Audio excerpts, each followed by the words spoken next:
c'est ton sanctuaire personnel. Ta scène de concert préférée, l'endroit où toutes tes idées de génie et tes pensées les plus folles surgissent dans ta tête, et d'autres idées s'envolent. Je parle de la salle de bain.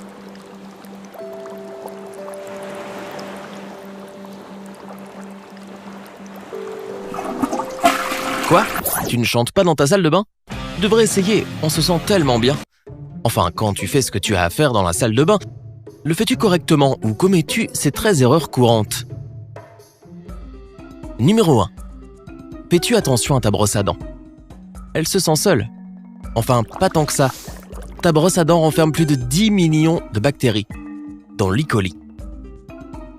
Ce méchant germe peut provoquer la diarrhée et des vomissements et c'est pour ça qu'il est très important que ta brosse à dents soit nettoyée correctement après chaque utilisation et que tu la changes tous les 3 mois. Et tu peux aussi la tremper dans une solution antiseptique une fois par semaine pour la désinfecter.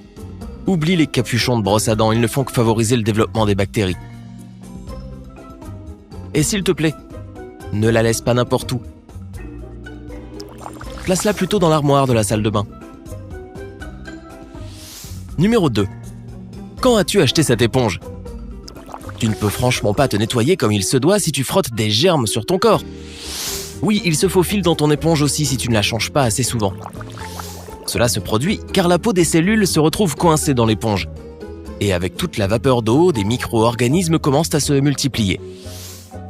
Tu devrais jeter ton éponge si elle a plus de 3 semaines. Quand tu en achètes une nouvelle, n'oublie pas de la sécher après utilisation. De plus, si ta nouvelle éponge ne contient pas de plastique, tu peux la mettre dans le micro-ondes durant 20 secondes chaque semaine pour la désinfecter. Numéro 3. Est-ce que tu te laves les mains correctement ? Tes parents t'ont peut-être dit de te frotter les mains avec de l'eau chaude car cela élimine mieux les bactéries, mais il faut préciser quelque chose. Les températures élevées sont plus efficaces pour combattre les germes, mais seulement si l'eau est à plus de 100 degrés Celsius. En d'autres termes, quand elle bout. Aïe. Cela veut dire qu'il n'y a pas de différence entre se laver les mains à l'eau chaude ou froide, les rincer et les sécher correctement. Dans les deux cas, tu enlèveras le même nombre de bactéries. Le problème est qu'une personne moyenne ne passe pas assez de temps à se laver les mains. Cela devrait prendre au moins 20 secondes. Donc la prochaine fois que tu te laves les mains, chante la chanson Joyeux anniversaire 2 fois dans ta tête. Et n'oublie pas de te frotter sous les ongles. Numéro 4. Est-ce que tu abuses de l'exfoliation ? Exfolier ton corps sous la douche est une méthode géniale pour retirer les cellules mortes et la saleté. Mais si tu le fais trop souvent, tu peux assécher ta peau. En retour, cela perturbe le pH naturel de la peau, ce qui lui fera produire encore plus d'huile pour compenser la sécheresse. Ensuite, tu auras les pores bouchés et de l'acné sur le corps. Non, ce n'est pas beau. Ces huiles naturelles sont importantes parce qu'elles fonctionnent comme des barrières de protection. Mais si tu exfolies trop ta peau, elle pourrait devenir irritée et plus sensible au soleil. Donc tu n'as pas besoin d'abuser des exfoliants plus d'une fois par semaine. Numéro 5. Est-ce que ton rideau de douche est à la bonne taille ? Tout d'abord, pourquoi est-ce si important ? La réponse est simple. Si ton rideau de douche est trop long et trop large pour ta douche, il n'arrêtera pas de se froisser à plein d'endroits. Ces derniers deviennent alors humides, de vrais nids à microbes et à moisissures. Cela n'a pas seulement l'air immonde, c'est aussi mauvais pour ta santé. Si tu ne trouves pas la taille de rideau idéale, découpe le tien à la taille idéale, le bas et les côtés. De plus, n'oublie pas de le tirer complètement après la douche pour t'assurer qu'il sèche complètement entre une utilisation et une autre. Numéro 6. Est-ce que tu te laves le visage sous la douche ? Je sais que ça t'économise du temps, mais l'eau chaude assèche inévitablement ta peau. Tu sais déjà à quel genre de situation cela mène. Mais cela ne veut pas dire que tu aies besoin de l'autre extrême. Se laver le visage à l'eau froide peut rompre tes vaisseaux sanguins, provoquant de petites veines apparentes sous la peau. La meilleure option est d'utiliser de l'eau tiède et de te laver le visage au-dessus du lavabo. Numéro 7. Est-ce que tu utilises une serviette après la douche ? Eh bien oui, comme tout le monde, non ? D'accord, mais le secret est de savoir l'utiliser correctement. Si tu la frottes vigoureusement contre ton corps, cela peut irriter ta peau et retirer ces huiles naturelles si importantes. Mieux vaut gentiment tapoter ta peau avec une serviette post-douche. Et si tu veux utiliser de la crème hydratante, fais-le de suite après être sorti de la douche. Tes pores seront encore ouverts grâce à la vapeur et à l'eau chaude et ta peau sera mieux hydratée. Numéro 8. Est-ce que tu tires la chasse d'eau immédiatement? Oui, c'est bien la marche à suivre, mais avec le couvercle abaissé. Si tu tires la chasse d'eau tandis que le couvercle est levé, prépare-toi. De petites particules de... ce que tu viens de laisser dans les toilettes seront projetées à un rayon de 4,5 mètres. Donc cette brosse à dents que tu avais décidé de laisser traîner là, ta serviette, ton papier hygiénique, tout cela sera couvert de... tu sais, de trucs quoi. C'est comme si ton papier hygiénique venait juste d'éternuer. Les microbiologistes appellent cela le phénomène de la plume des toilettes et ils disent que ces particules peuvent porter des bactéries infectieuses. Si quelqu'un tire la chasse d'eau de la mauvaise manière, cela devient dangereux pour sa santé mais aussi pour tous ceux qui vivent avec lui. Donc, rends-toi service.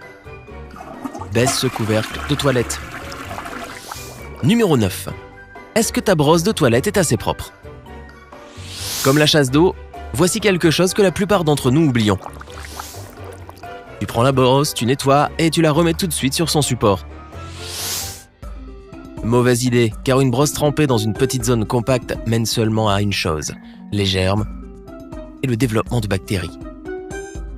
La brosse des toilettes devrait tremper dans de l'eau mélangée à de l'eau de javel et ensuite tu devrais la laisser sécher. Le manche devrait être désinfecté par la même occasion. Bien entendu, personne n'a envie de faire ça tout de suite après être passé aux toilettes, mais essaie de le faire au moins 2 fois par mois. Et voici une astuce utile. Quand tu fais cela, place le manche de la brosse sous le siège des toilettes avec la tête qui pend au-dessus du support. Ainsi, la brosse s'égouttera mais le siège l'empêchera de tomber. Intelligent. Numéro 10. Est-ce que tu portes des sandales de douche? Non, je ne parle pas de celles qu'on porte à la piscine. Tu devrais porter des sandales de douche même dans ta propre salle de bain. Beaucoup de gens croient à tort que l'endroit le plus sale dans la salle de bain est la lunette des toilettes, mais en réalité, le sol a encore plus de bactéries, surtout si tu ne fais pas attention à baisser le couvercle. Donc, en plus de nettoyer et désinfecter le sol fréquemment, ne marche pas pieds nus. Numéro 11. Où gardes-tu tes serviettes? Garder tes serviettes dans la salle de bain semble être une bonne idée parce que c'est bien pratique. Mais l'environnement humide est propice aux bactéries, comme tu le sais. Et les serviettes duveteuses, ainsi que les autres tissus dans la salle de bain, ne sont pas une exception. À moins que tu ne veuilles frotter des champignons sur tout ton corps, tu ferais mieux de mettre tes serviettes ailleurs. Je recommande aussi de mettre au sale cette serviette que tu laisses sécher près de la douche et d'en ramener une propre avec toi à chaque fois. Numéro 12. Est-ce que tu mets tes médicaments dans ta salle de bain? Ce cabinet pourrait bien être utile pour garder tous tes médicaments, compléments, pansements, etc. Mais réfléchissons. Les médicaments fonctionnent bien si tu écoutes les instructions du médecin, mais aussi si tu les stockes dans de bonnes conditions. La chaleur et l'humidité de la salle de bain peuvent altérer le fonctionnement des éléments chimiques. Certains médicaments peuvent même expirer avant leur date d'expiration. Le meilleur endroit pour les garder est dans un tiroir de placard dans ta chambre ou dans la cuisine, mais loin de l'évier, du four et tout ce qui chauffe. Et voilà, tu pourras mettre ta brosse à dents à la place de ta trousse médicale. Numéro 13. Est-ce que tu nettoies à fond? Il est agréable de se dire que la plupart des gens nettoient bien leur salle de bain. Mais peu de gens connaissent le petit secret qui pourrait rendre leur session de ménage encore plus efficace. Tout ce que tu as à faire est de réchauffer ta salle de bain. Faire monter la température de l'air de 10 degrés sera suffisant pour que les éléments alcalins que tu utilises pour faire le ménage fassent leur travail. Remplis simplement ta baignoire avec l'eau la plus chaude qui soit et attends quelques minutes. La vapeur d'eau t'aidera à faire briller ta salle de bain et tu ne te sentiras plus dégoûté en posant ton popotin sur le siège des toilettes. Plutôt ingénieux, hein? Allez, sois honnête. Laquelle de ces habitudes as-tu? Dis-le-moi dans les commentaires. Si tu as appris quelque chose de nouveau ou d'utile aujourd'hui, donne un j'aime à cette vidéo et partage-la avec un ami.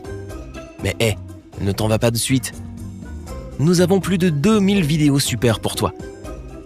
Il te suffit de cliquer sur celle qui te tente le plus et d'apprendre de nouvelles choses. Reste avec nous sur Sympa.